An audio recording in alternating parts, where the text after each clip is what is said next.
plaisirs ne disparaissent pas de notre vocabulaire, nous sommes devenus experts en bons plans.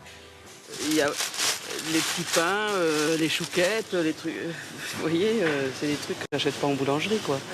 Donc j'achète dans les grandes surfaces à chaque fois, quoi. Mais vous continuez à manger sucré. Voilà.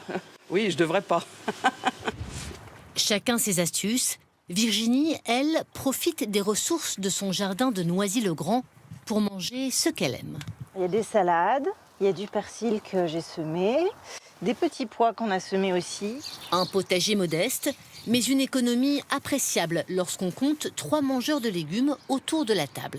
Il y a 12 pieds, sur 12 pieds ça coûte à peu près un peu moins de 2 €, c'est le prix d'une salade. Donc je peux avoir 12 salades au prix d'une.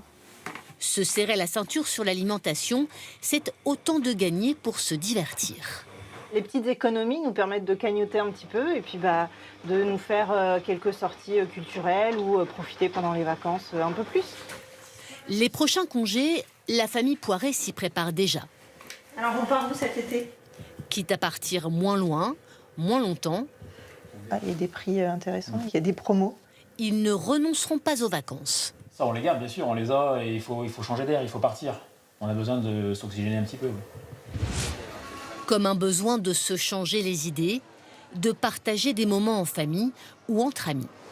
On voit des ventes de billets qui progressent, en particulier sur les parcs de loisirs, plus 20% depuis le début de cette année, et sur les grands spectacles, les comédies musicales, qui là aussi cartonnent avec des ventes de billets en hausse de 60% cette année par rapport à l'année dernière.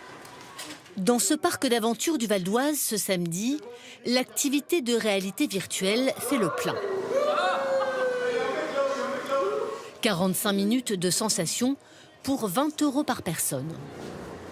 Je fais les loisirs, mais je me prive un peu à côté. Je bois forcément moins un coup à côté, ou le restaurant après, ou les options qui vont avec. J'essaie de faire que le loisir en soi. C'est des budgets serrés, on ne le fait pas tout le temps. Avant, on pouvait peut-être s'en permettre une par mois, des choses comme ça. Maintenant, c'est un peu plus espacé dans le temps.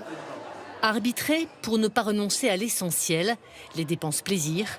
Mais jusqu'à quand les professionnels savent que les loisirs ne survivraient pas à une nouvelle envolée des prix.